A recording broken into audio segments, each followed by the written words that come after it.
Hello friends, welcome to sunrise channel.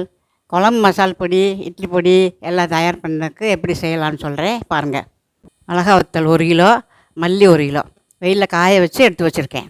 மஞ்சள் 100 gram, சோம்பு 100 gram, சீரகம் 100 கிராம், கடலைப்பருப்பு 1/2 கிலோ, மிளகு கொஞ்சம், வெந்தயம் கொஞ்சம், பெருங்காயம் ஓரளவு ஒரு 10, இந்த மாதிரி கட்டி பெருங்காயம் வந்தால் ஒரு 10 பெருங்காயம் வறுத்து ஆற வச்சு இந்த குழம்பு மசால் மிளகாயோடு சேர்த்து அரைச்சி நம்ம ஸ்டோர் பண்ணி வச்சிட்டோம்னா 6 மாதத்துக்கு கூட கெடாமல் இருக்கும்.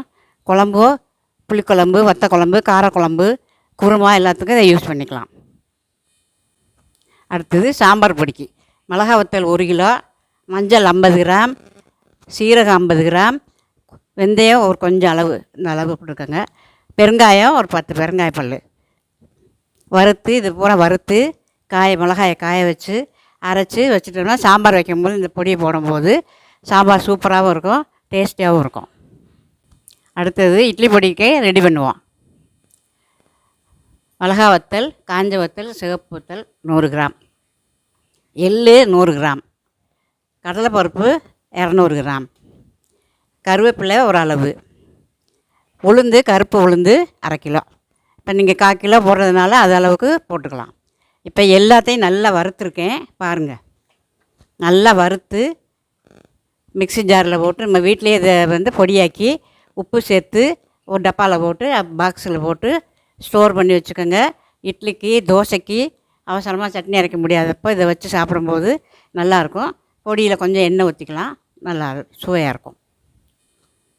வெந்தய பொடி புளிக்குழம்பு, வத்த குழம்பு, பூண்டு குழம்பு வைக்கும்போது இந்த பொடியை போடும்போது நல்லா வாசமாக இருக்குங்க, மகன் உனக்கு. என்ன அளவு சொல்கிறேன் பாருங்கள். 50 கிராம் வெந்தயம், 50 கிராம் சீரகம், 50 கிராம் சோம்பு, இது பூரா நல்லா வறுத்து தனியாக பொடி பண்ணி தனியாக ஒரு பாக்ஸில் போட்டு ஸ்டோர் பண்ணி வச்சுக்கலாம். புளிக்குழம்பு, வத்த குழம்பு, பூண்டு குழம்புலாம் போடும்போது டேஸ்ட்டாகவும் இருக்கும், கமகமன்னு வாசமாகவும் இருக்கும். புளியோதரை படிக்க ரெடி பண்ணி வச்சுருக்கேன். தேவைப்படும் போது அவசரமாக இருக்கும், குழம்பைக்க நேரம் இருக்காது, பசங்க ஸ்கூல் போகணும், அந்த நேரத்தில் கொஞ்சம் புளிக்கரைசலை வச்சு நம்ம இந்த பொடியை போட்டு செஞ்சோம்னா டிசைனாக வித்தியாசமாக சாப்பிடுவாங்க, மக்கள் விரும்பி சாப்பிடுவாங்க. என்ன அளவு சொல்கிறேன் பாருங்கள். மல்லி 100 கிராம், வெந்தயம் 50 கிராம், காஞ்ச மிளகா 25 கிராம், பெருங்காயம் 50 கிராம், இது பூரா நல்லா வறுத்து பொடி பண்ணி வச்சுக்குவோம். புளிக்கரைசலை வச்சு தாளித்து எண்ணெய் ஊற்றி கடுகு போட்டு தாளித்து புளிக்கரைசலை ஊற்றி கொதிக்கும்போது கொதிக்கும்போது இந்த பொடியையும் போட்டு அந்த பொடியில் குழம்புல போட்டு கடலைப்பருப்பு, குழம்பு பருப்பு, சாப்பிட்ற கடலைப்பருப்பு ரெண்டையும் வறுத்து போட்டு சாதத்தில் போட்டு கிளறி சாப்பிடும்போது திடீர் புளியோதரை ரெடி ஆயிடும், மக்களுக்கும் பிடிக்கும்.